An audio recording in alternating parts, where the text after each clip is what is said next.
Luke chapter 12, and I'll start reading at verse 22.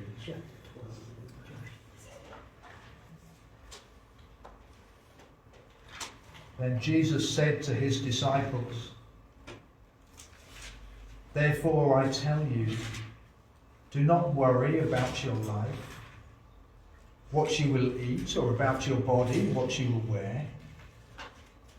For life is more important than food, and the body more important than clothes. Consider the ravens. They do not sow or reap. They have no storeroom or barn, yet God feeds them. And how much more valuable are you than birds? Who of you, by worrying, can add a single hour to your life? Since you cannot do this very little thing, why do you worry about the rest? Consider how the wild flowers grow. For they do not labour or spin. Yet I tell you, not even Solomon in all his splendour was dressed like one of these. If that is how God clothes the grass of the field, which is here today and tomorrow is thrown into the fire, how much more will he clothe you, you of little faith? And do not set your heart on what you will eat or drink. Do not worry about it. For the pagan world runs after all such things, and your Father knows that you need them. But seek his kingdom, and these things will be given to you as well. Do not be afraid, little flock, for your Father has been pleased to give you the kingdom. Sell your possessions and give to the poor. Provide purses for yourselves that will not wear out, a treasure in heaven that will never fail, where no thief comes near and no moth destroys. For where your treasure is, there your heart will be also."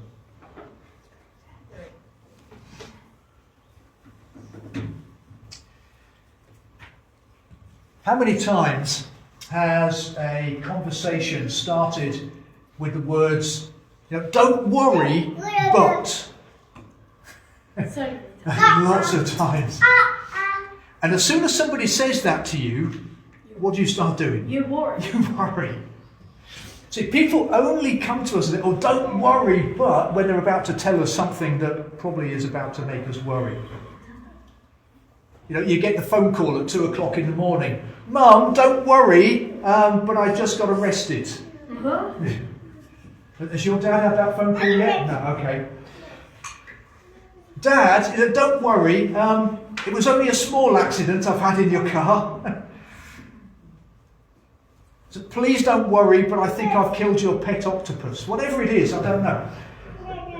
People always tell us not to worry when they're about to tell us something really bad. And the people who tell us not to worry actually can't control the outcome of the thing that we might worry about anyway.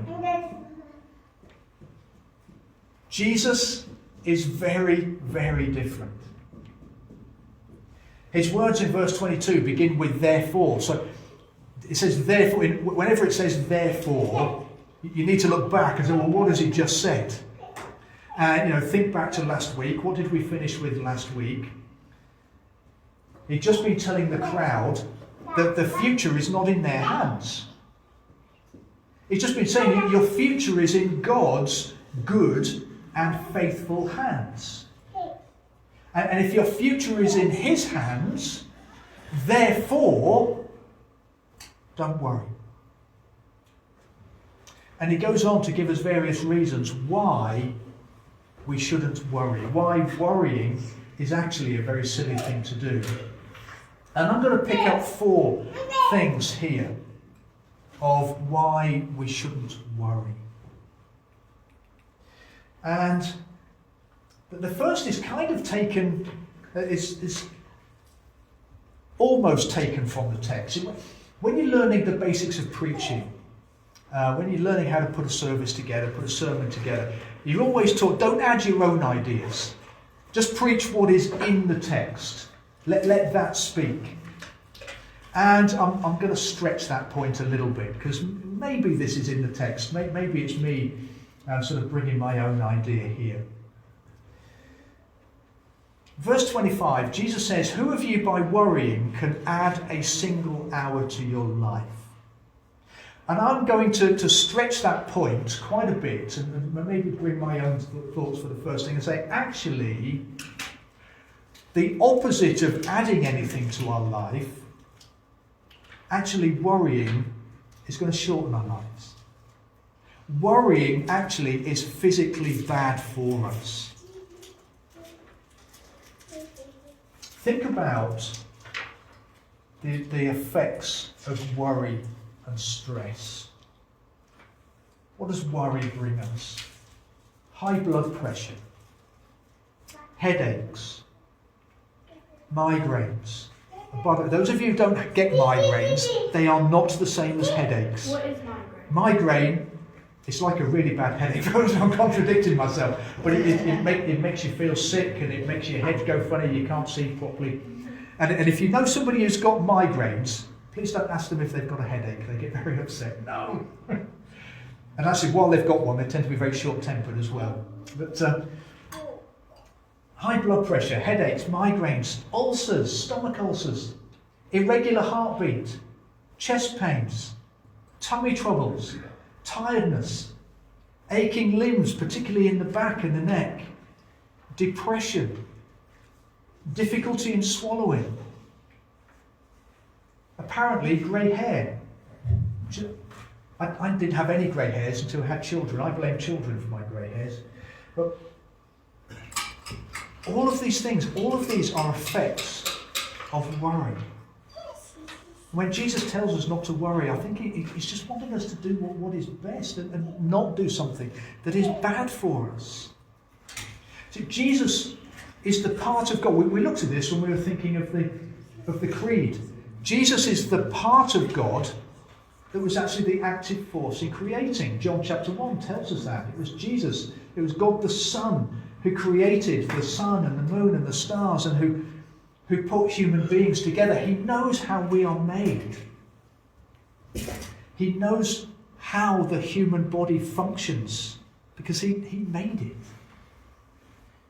And he knows what causes us problems for those human bodies. He knows how best to keep the amazing machine that is a human body running at its best. Now, if you've got problems with a machine, any kind of machine, imagine being able to ask the designer about it. Ask the designer of your, microwave oven that you can't fathom for a moment how it functions. The designer himself would be able to tell you in such detail. Well, Jesus is the designer and maker of our human bodies. He knows how they function. He knows what's best for them. And he says to us, don't worry. Stop worrying. It's not good for that incredible human body that I gave you. So there's our first reason for worrying. It's bad for us. It will probably shorten our lives. The second reason really does, the rest of the reasons really do definitely come straight from Jesus' words. Verse 26. It changes nothing. You cannot change a thing by worrying about it. You or somebody you know is waiting for results. Now, it could be anything. It could be the results of a medical test or examination, the results of an exam that you've taken and you're waiting for your, GCSEs or your degree results, whatever it is, to come through, the results of a job interview you're waiting for. And these are important things in our lives. And certainly as we're going through, we need to take those things very seriously. And if we know somebody who is waiting for those kind of results, let them know that we understand that really is incredibly important. But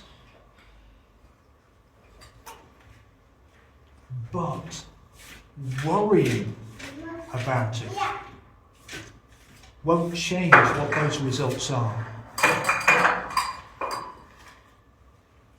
If you've taken an examination, you've either passed or failed. Worrying about it between taking it and getting the results isn't going to change what those results are when they finally come. Your medical examination is going to reveal whatever's going on in your body.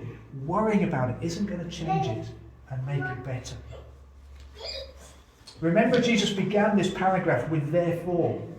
He's reminding the crowd, or he'd just been reminding the crowd, we don't know what's around the corner. Only God knows what's around the corner. We can't change a thing by worrying about it. So we need to let it go and wait and see what the results are when they come in. Even in the run-up to something like an examination or a job interview, worrying about it isn't going to help. Yes, we need to do the revision. Yes, we need to put in the work. We need to take those things seriously. If you're going for a job interview, yes, prepare as well as you can. But we need to leave the results in God's hands,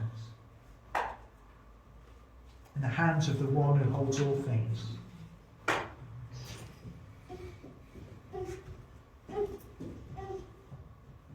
One or two of you will remember Rita, Ruth's mum, who used to come here. And those of you who remember quite a way back in Rita's life, I think will remember she could be a worrier. And particularly real kind of an intense worry about family and friends at times. In her later years, something really seemed to shift. She came to an understanding that actually her family and her friends were in God's hands. That she wasn't able to affect the very things that she was worrying about. She left the results with God. And as a result, in those later years of Rita's life, she seemed so much more content and happy, brighter. It was almost like a physical change in her appearance. And she just learned to leave those things with God and not to fret about them. And I think, as such, she stands as a lesson for all of us. And absolutely, I include myself. Don't anybody here think, oh, Stuart's cracked this worrying business. No, I haven't. I can worry with the best of them. But I think seeing that change in Rita can act as an example to all of us. Because when we realise that we are unable to change a thing by worrying, actually it can help us physically, emotionally, spiritually, to be in a better, much more content place than we were before.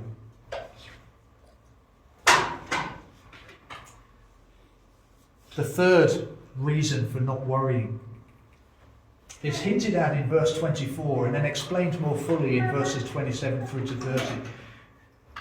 God feeds the ravens. He dresses and paints the flowers and makes them beautiful. Verse 30, your Father in heaven knows what you need. He knows what you need.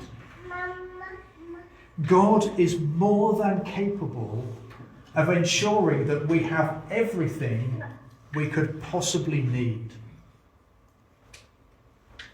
So why should we worry?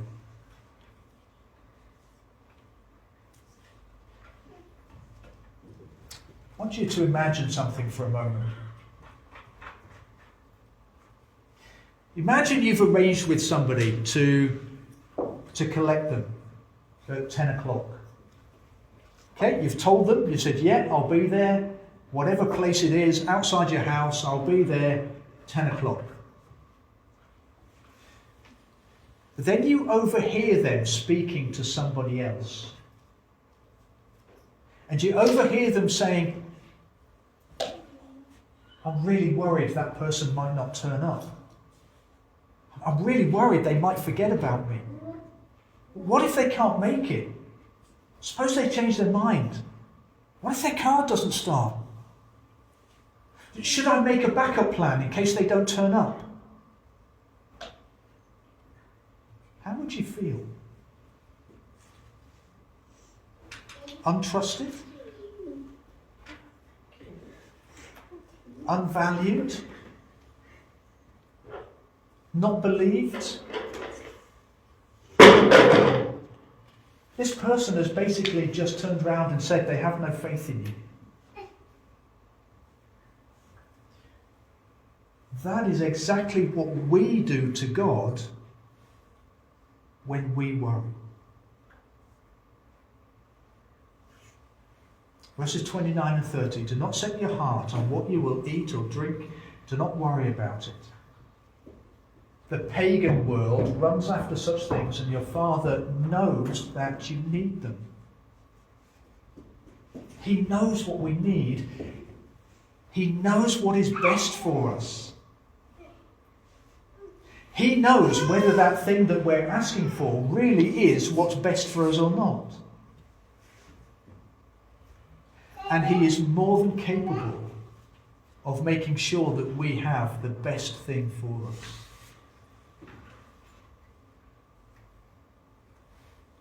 To worry is to declare that we don't have faith in God. Like that person effectively saying they don't have faith in us to pick them up at a particular time. Once we're worrying, we're saying, I don't trust God here. Worrying is saying that we either doubt His goodness or we doubt His ability to be able to intervene. He either can't or He doesn't care, is what we're saying when we worry. It says that we're not sure that God is really able to give us the things that are genuinely best for us. It's a declaration of no faith in God. If we've applied for a job, God knows that we've applied. He knows how much we would love to get that job. The only reason He would not give us the job is if He has something better lined up for us than that job.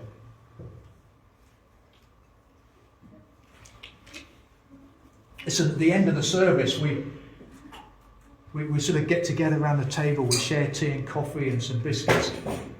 And sometimes we chatter about all sorts of different things. And I'm trying to encourage, when we sort of get together and we chat, let's chatter about God.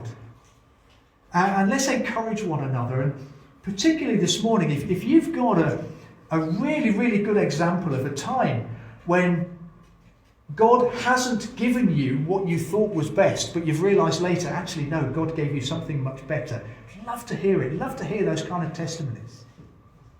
Share those with the rest of the church this morning as we have a cup of tea. And let that be an encouragement to the rest of us as we say, yeah, do you know what, if God doesn't give me what I asked for, it's because He's got something better waiting for me. But all of this points us to an understanding, I hope, of just how incredibly important we are to God.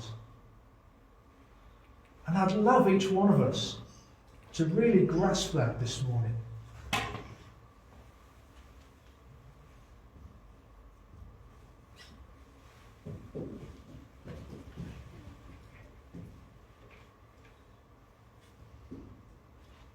To really understand how incredibly important you are to God.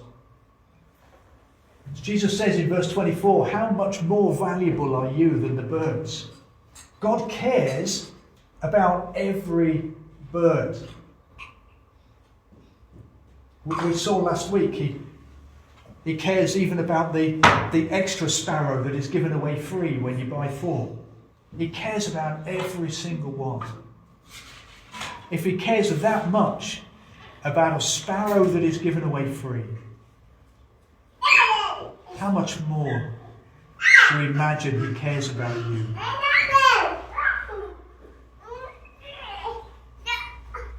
Why do we as a church take the opening chapters of Genesis so seriously? Because so much of our theology, so much of our understanding about God and about humanity actually come from the opening few chapters of Genesis. We need to realise that is real. That is a real account of history. Because so much of what we believe springs out of those. And in those verses it tells us that God made the heavens and the earth. He made the water and the sky. He made the land and he made the plants that grow on the land. He made the sun and the moon and the stars and the planets. Then he put sparrows in the sky and axolotls in the water. Maya isn't here to get excited about an axolotl this morning. Then he put animals on dry land. And at each of those stages, right up to the point of putting animals on the land, God said it was good. But then in a unique and very special act of creation, he made the first humans. And he made humans in his own image. See, humans are not animals. The Bible makes it clear. This is what we take those early chapters so seriously. They tell us we are not animals. We are different. And we are more special to God. Animals have got bodies and minds, and God cares for and provides for them. But he gave humans body, mind, and spirit. He made us in his image, in the image of the triune God. And only then, only after creating humans in his image, was creation fulfilled in its purpose of providing a home for humans who God loved. The entire universe, with all the millions and millions of stars stretching out over billions of light years, that entire universe was created to be a home for human beings, so that we could marvel at our Creator God. That is how special each and every one of us is to God. When you look up at the stars on a clear night and you say, God made all that. Why did he make all that? He made it for me. Oh, how special am I to God, that he made all of that for me. Yes, he cares for the sparrow. How much more must he care for you? He provides for the raven. How much more should we trust God to provide for us, his special act of creation made in his own image? Look at verse 32. I love the way Jesus uses this expression. He says, "Do not be afraid, little flock. Your Father has been pleased to give you the kingdom." Little flock. What a lovely, personal, loving description God has for his people. In my head, I translate it into the word flocklet. I don't think there is such a word. And when I typed it on the computer, it came up with a little red squiggle underneath. It doesn't. But I've invented it. Flocklet, a little group of God's special people. And that is what we are. People belonging to God, whom he loves and is set apart as being so special. If you know Jesus Christ as your Saviour, if you have come to him in repentance and faith and found the forgiveness that he offers, then you are part of his flocklet. You're his little lamb who he loves and he cares about, and to whom he even gives a pet name. Isn't that beautiful? And your Father in heaven has been pleased to give you the kingdom. We thought about that right at the beginning with that psalm, that those who belong to God will inherit the kingdom. He's given it to you. Because he loves you. He doesn't just let you into his kingdom. That would be special enough. But he says the kingdom is your inheritance. You're going to rule in it. That is how much he loves and cares for you. How did he give a sinner like me and you access into his kingdom? How did he give people who have got so much wrong and rejected him in so many ways, how did he give us this privileged position of being able to say that we're going to rule, we're going to inherit this kingdom? He bled and died on a horrible wooden cross, taking the very punishment that our sin deserved. That's how much he loves you, how much he cares for you. A God who has done that, a God who has gone to that extent to make you his, he's not going to leave you now. Why would he turn away from you now after going to those lengths to make you his child? And he's never going to let you down. Ever. He knows what we need. And he will provide it. Because he loves us.